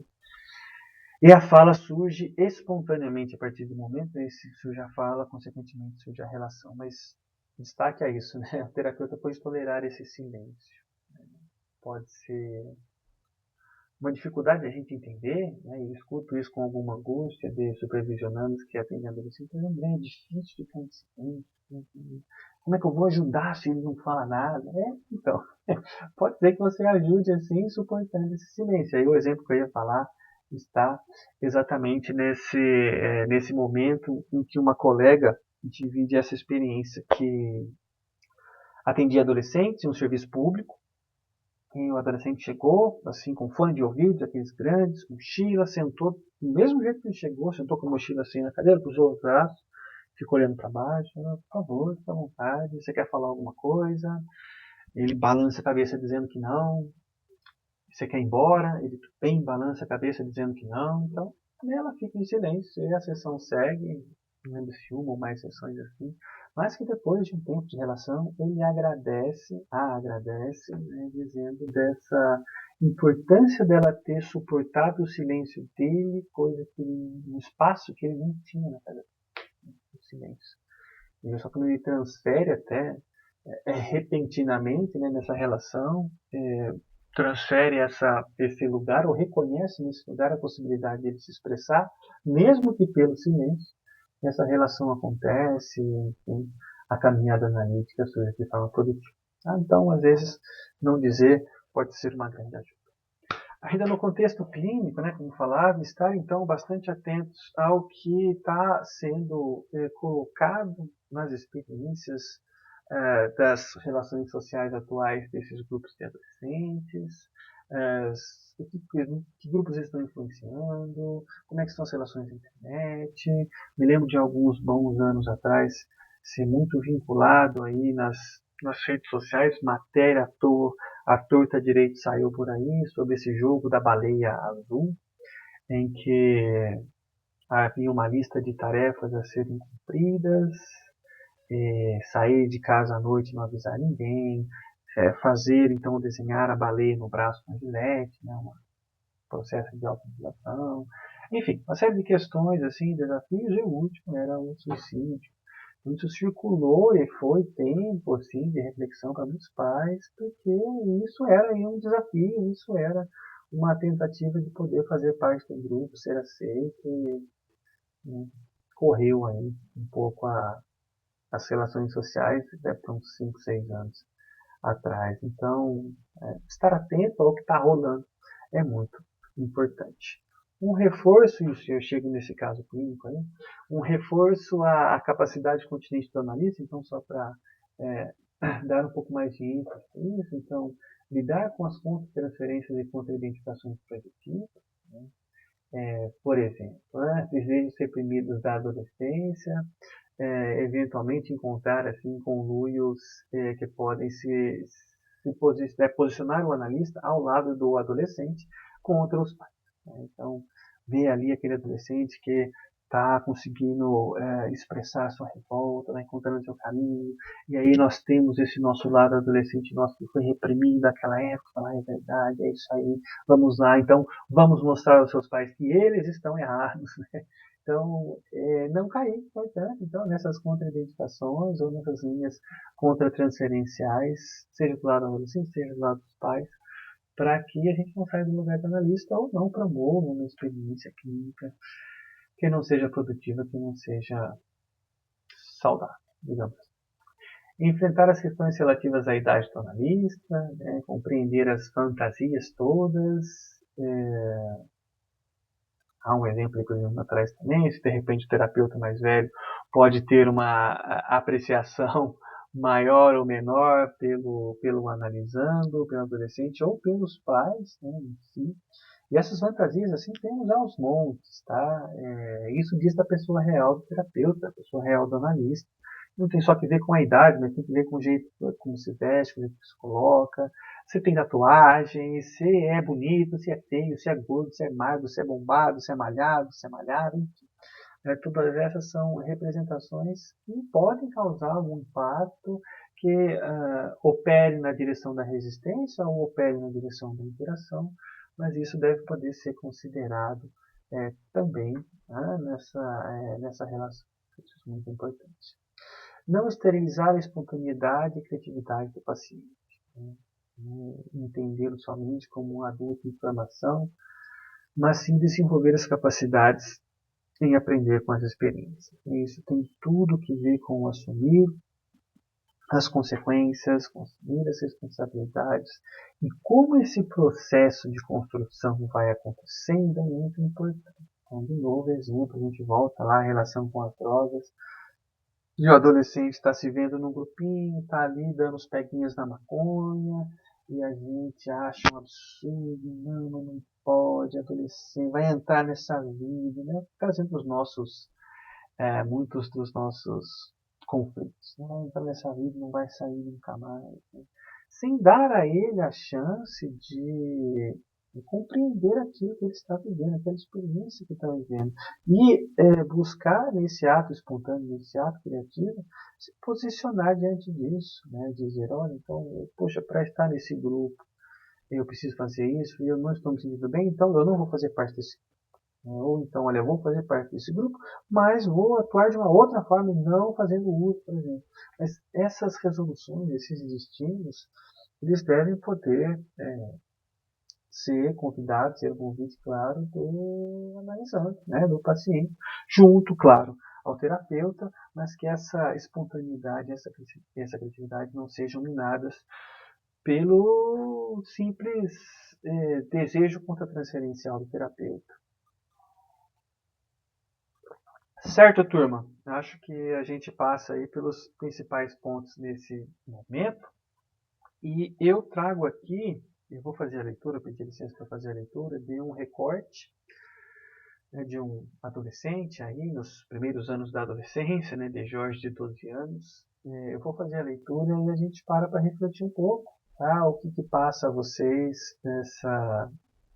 dessa relação, o que vocês apreendem, como ficam as relações com os pais, enfim, né?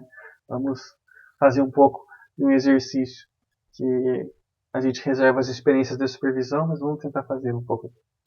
Jorge, 12 anos, veio para o atendimento psicoterápico individual devido à solicitação da mãe Rosana. O menino foi atendido pelo serviço escola por 2 anos, tendo passado por 2 terapeutas diferentes. As principais queixas elencadas pela mãe ao solicitar o atendimento relacionavam-se ao comportamento de Jorge. Ela se queixava que o menino tinha um comportamento de adulto e gostaria que ele fosse mais criança, fato que faz pensar em uma possível organização em falso self, conceitos de Winnicott. Julgava que o menino era muito misterioso e apresentava alguns comportamentos considerados por ela como estranhos, como desenhar pessoas mortas e querer ter armas de brinquedo. A dinâmica estabelecida na família era bastante conflitiva e, por meio dos relatos de Jorge e das entrevistas feitas com Rosane, notou-se que muitos papéis estavam confusos. A mãe, quando chamada para a entrevista sobre Jorge, trouxe muitos relatos sobre o irmão Joaquim. E já começam, por favor, atenção às falas. Quando chamada para a entrevista sobre Jorge, trouxe muitos relatos sobre Joaquim, seu irmão mais novo, excluindo por diversas vezes o adolescente em questão. Jorge sempre aparecia apagado nos seus relatos, desvitalizado. O pai, Manuel, raramente era mencionado na fala de Jorge. Quando era, estava realizando atividades muito passivas ou estava ausente, por exemplo, dormindo na sala, viajando ou no trabalho. Ficava claro que muitas vezes Jorge assumia o papel de pai e marido nessa família. Era encarregado de disciplinar o irmão e acalmar a mãe quando esta se irritava com os comportamentos de Joaquim. Em uma determinada situação, Joaquim brigou com a mãe e ameaçou fugir de casa.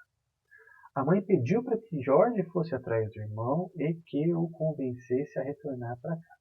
O adolescente foi em busca do irmão e conseguiu levá-lo de volta. Quando retornou para casa, a mãe estava chorando e Jorge a consolou. Nenhuma menção ao pai é feita. Parecia haver mais uma ausência do que uma presença do pai, sendo mais compreensíveis as dificuldades de Rosane em se apresentar como uma mãe suficientemente boa, uma vez que o ambiente em torno dela também era fraco. Esta compreensão combina com a percepção de que, durante as sessões, Jorge também se apresentava como uma criança desvitalizada e pouco cativante. O adolescente interagia muito pouco e os sentimentos contra-transferenciais da terapeuta eram relacionados ao tédio. Ele mantinha silêncios prolongados e frequentemente ficava jogando no celular. Olha aí os dispositivos dos tempos atuais, respondendo pontualmente às colocações da terapeuta ou simplesmente as ignorando. O que se observa, no entanto, é que uma das principais atividades que Jorge realizava era jogar jogos eletrônicos. Certa vez, o menino disse que quando Joaquim o provocava, ele ia para o computador ou ficava jogando no celular para não se irritar. Em outra ocasião, contou sobre o falecimento de sua avó materna. Essa era uma figura muito importante em sua infância, visto que a adolescente permanecia a maior parte do dia junto dele. Quando a avó faleceu, Jorge relatou que a mãe passou a ensiná-lo a usar o computador e o estimulava a jogar. O menino falava sobre a percepção de que a mãe fazia isso para que ele não pensasse em sua avó. O falecimento da avó pareceu ser um marco importante na dinâmica dessa família. Com esse acontecimento, Jorge passou a ficar grande parte do seu tempo sozinho com seu irmão e assumiu algumas responsabilidades, como ir ao mercado próximo à sua casa para comprar lanche. Na época do falecimento da avó materna, Jorge tinha 7 anos e Joaquim tinha 4 anos de idade. O menino passou a ser responsável pelo irmão quando os pais estavam aos 7 anos, responsável pelo irmão de 3. Finalizando, por meio do atendimento, Jorge passou a interagir mais em sessão. Mantinha-se trazendo poucos conteúdos pessoais e com dificuldades em demonstrar suas emoções, porém conseguia manter diálogos mais longos e fazer algumas reflexões como apresentado anteriormente. Nesse sentido, a despeito do SEC ser provido de recursos artísticos expressivos, Jorge raramente fazia uso dos mesmos. Em uma ocasião, quis usar tinta, guache e papel. Após algumas pinceladas no papel, questionou se poderia pintar as paredes da sala de atendimento. A terapeuta não impediu tal atitude, deixando-o livre para agir como preferisse. Apesar disso, Jorge não pintou as paredes, apenas ameaçava encostar o pincel e ficava olhando a reação da terapeuta. Essa passagem significativa de um momento verdadeiro e falso self ocorreu em uma sessão nos últimos meses de atendimento.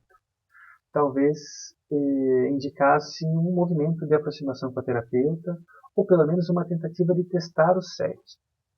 Embora houvesse interesse do garoto em permanecer em terapia em um espaço particular, a mãe, em sessão de encerramento, apontou que não teria mais disponibilidade financeira, apesar de seu filho mais novo estar inserido em um espaço como tal. Muito bom. Recortezinho, vinhetinha clínica. Por favor, quem quiser dizer um pouco dessa experiência aí, o que passa quando tem um caso como isso, pode colocar o nome aqui no chat que eu chamo vocês também, só para organizar um pouco a fala. E é claro, quem tiver alguma dúvida também, fique à vontade. Quero que a gente possa conversar um pouco sobre esse caso que se apresenta.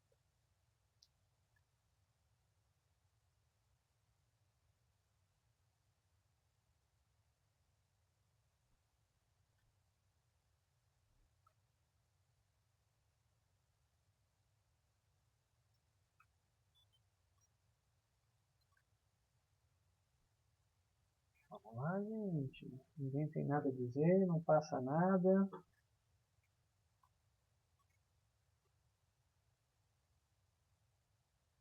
Diga lá, Thaís.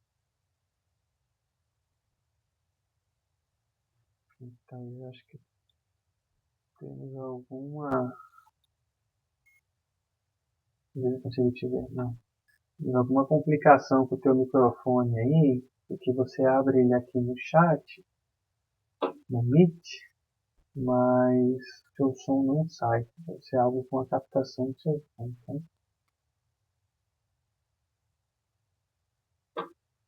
Bom, mais alguém? Candidatos, candidatas? Opa, Paulo, fica à vontade, meu caro. Boa noite a todos, né? Uma coisa que eu percebi, assim, nesse contexto, é que eu acredito que a maior parte da confusão que tinha essa criança é que a mãe, em muitos momentos, queria, ou ela, a apresentação dela foi que queria que ele fosse mais criança, mas ela automaticamente exigia dele sempre uma postura de adulto, né? Então, e ao mesmo tempo queria que ele brincasse no computador como criança. Então, eu acho que gerava uma confusão de identidade dele, né? Em que momento que ele seria criança, em que momento ele seria adulto, sendo que a maior parte do comportamento dele é a necessidade de se comportar como adulto. Então, essa foi uma percepção que eu tive. Muito bom, Paulo. Já comento aqui também. Obrigado por enquanto. Anne? Oi, não, que nem o Paulo disse, o que eu percebi é que foi jogado em cima do menino um peso muito grande. Talvez, né, por uma problemática da própria mãe, ele foi sobrecarregado, né, com responsabilidades que não eram deles, não eram pela idade dele para ser jogado em cima dele. E talvez, que nem o Paulo falou também, eu senti que ele ficava confuso, ele não sabia como agir. Ele não sabia se ele era adulto, se ele era o pai, ou se ele era criança, se ele era para ser responsável, se era para não ser responsável. Eu acho que isso criou uma confusão muito grande no menino, né? E a mãe também, né? A mãe também deixava ele um pouco de lado, isso que eu percebi, né? Dava mais atenção ao mais novo, né? E acho que foi isso que eu percebi no texto todo, assim, né? Bom, obrigado por enquanto, Anne. Depois também. Ronald? Opa, boa noite. Eu me fixei um pouco naquela parte que ele desenhava pessoas mortas, né? Uma pessoa morta e a arma, né? Ali me veio assim que talvez a pessoa morta seja ele mesmo, seja que ele quer acabar com essa situação mesmo, né? Não sabe como, talvez, né? Mas parecia uma demonstração assim de a morte do self dele mesmo, como se fosse o falso self dele que tivesse sempre atuando com isso, né? E quisesse terminar com isso. Foi só uma coisa que me veio assim que tem muito texto aí, né? Tem muita coisa para a gente olhar aí nisso aí, né? Com certeza. Parecia que ele quer realmente se ver livre, e nisso ele fica silencioso, né? Ele fica inerte, né? Fica sem saber, ao mesmo tempo, talvez se sinta responsável, né? Se obrigando, né? Percebendo que a mãe não tem capacidade, que o pai está distante, aí tem que fazer toda uma análise, né? Mas eu fixei mais nessa parte da tentativa dele pintar na parede, né? Uma coisa ou não, né? Ficando ali nessa... no que ele poderia fazer, esperando que alguém diga para ele que ele possa ser essa criança, né, que ele gostaria de ter sido. Muito bom. Obrigado pela fala, Ronald. Vamos ao Ricardo Bianca. Opa! Além daquilo que o Ronald, né, colocou agora, que me chama muito a atenção também, dele desenhar pessoas mortas, ter arma de brinquedo, computador, né, como se a mãe estivesse colocando ele como um mini adulto. E me chama também a atenção a parte final, né? Eu acho que é Joaquim, que é o irmão, né? Isso. O Joaquim, isso. O Joaquim vai para análise, né? E ele é retirado. Isso. Quer dizer, ele não precisa mais, ele já passou 2 anos, então a situação dele já está resolvida. E como possivelmente estivessem entrando nessa fase de adolescente também, então é melhor tirar o mais velho, né, já que o mais velho já sabe se cuidar, entre aspas, né, e colocar o mais novo para que ele aprenda também a ter um comportamento. E aí você percebe uma ambiguidade, né? Quer dizer, o mais velho cuida do mais novo. Uhum. E o que me chama a atenção é a questão aqui da fala, né? Da situação de fala aqui. Nós vemos em muitas famílias isso ocorrendo, né? Crianças mais velhas, né? Que não têm condições, tomando a função de pai, tendo a função de mãe, tendo muitas vezes que fazer comida, né? Aí eu colocaria até essa questão: como ficaria essas crianças nessa situação né, de análise também? Obrigado. Não, vamos lá, vou voltar aqui para o texto. Obrigado aí pelas contribuições, reflexões. Acho importante, volta e meia, temos esse exercício reflexivo, né? Talvez como uma experiência de supervisão, mas pensarmos, né, o que está sendo ventilado, né? E de fato, começando aí pela sua resposta última, Ricardo, oferecer um espaço para que ele possa expressar e testar, né, algumas formas de relação que antes não eram possíveis, é um bom caminho para o trato com a criança, certamente, com o adolescente também, sobretudo quando faltam espaços para que ele possa expressar não só o seu lugar no mundo, talvez como criança e adolescente. A gente vê lá aos 7 anos ele cuidando já do filho do irmão, né? Do filho da mãe, do irmão mais novo. Mas de poder se expressar também, né?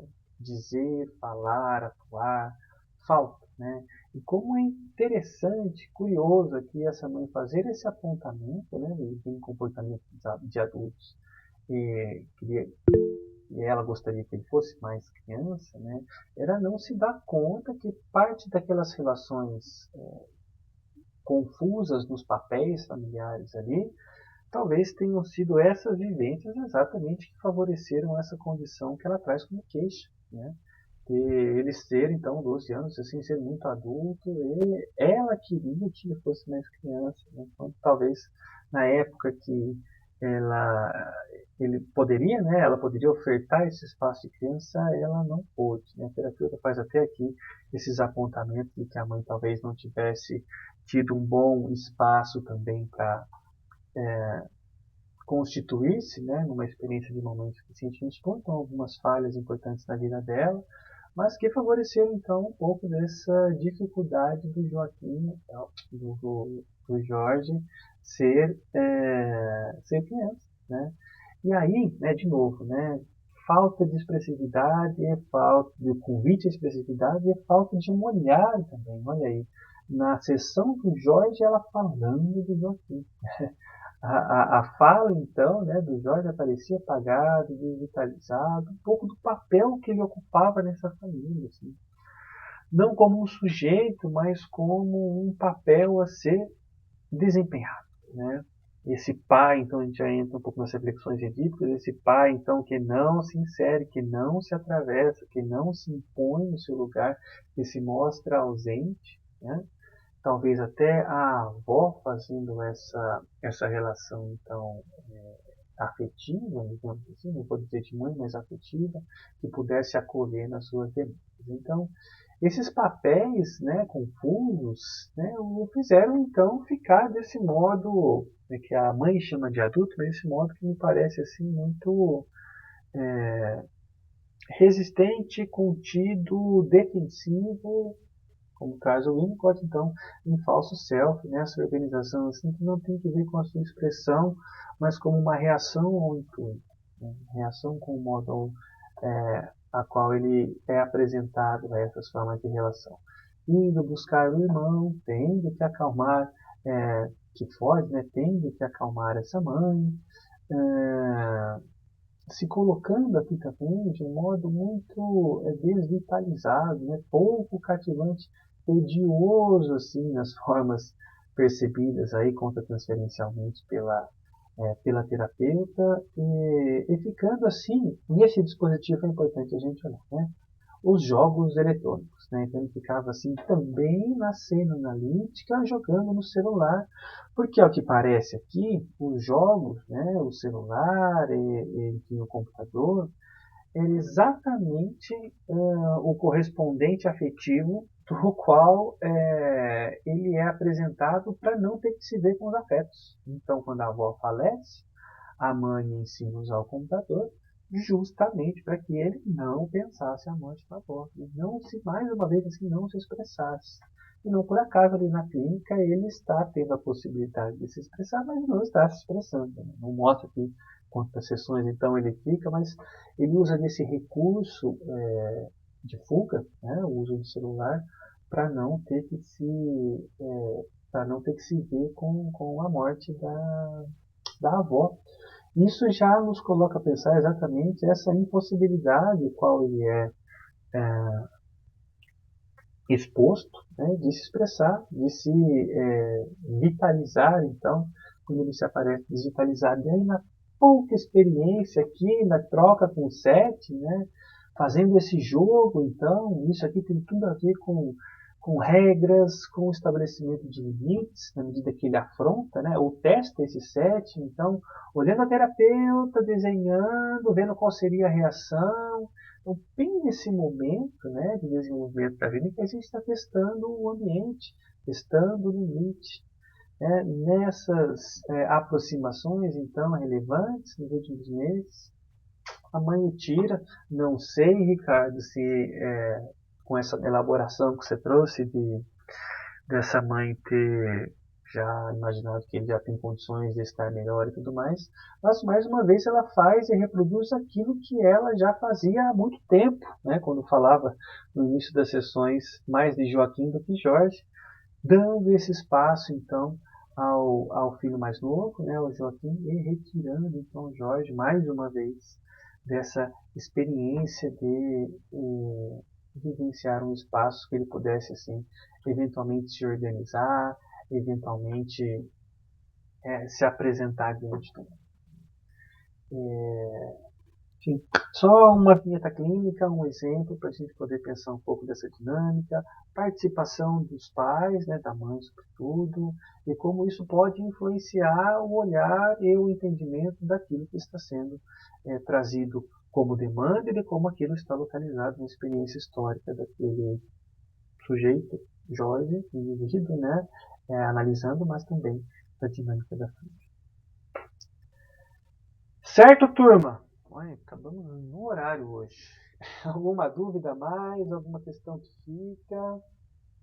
Alguma reflexão? Medos, desafios? Eis aí só mais uma experiência muito comum, né, dentro do contexto da clínica, que deve merecer o nosso olhar, que podem aparecer aí para vocês essa demanda, essa procura, e deve poder ser opção de vocês acolher ou não essa demanda. Eu acho que assim como trabalho com crianças, né, isso deve ser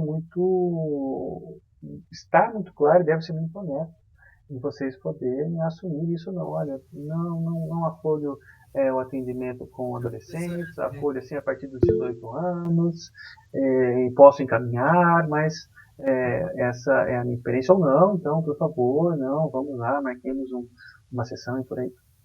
Denise? Oi, boa noite. Boa noite. Eu gostaria de saber, assim, mais ou menos, qual é o posicionamento do analista, no caso, perante a mãe. Qual é a fala, qual é a devolutiva, qual é a interpretação, o que o analista, ali no caso, tem de papel com essa mãe. Diante da mãe, você está falando do exemplo aqui, que a gente usou? Sim. Sim.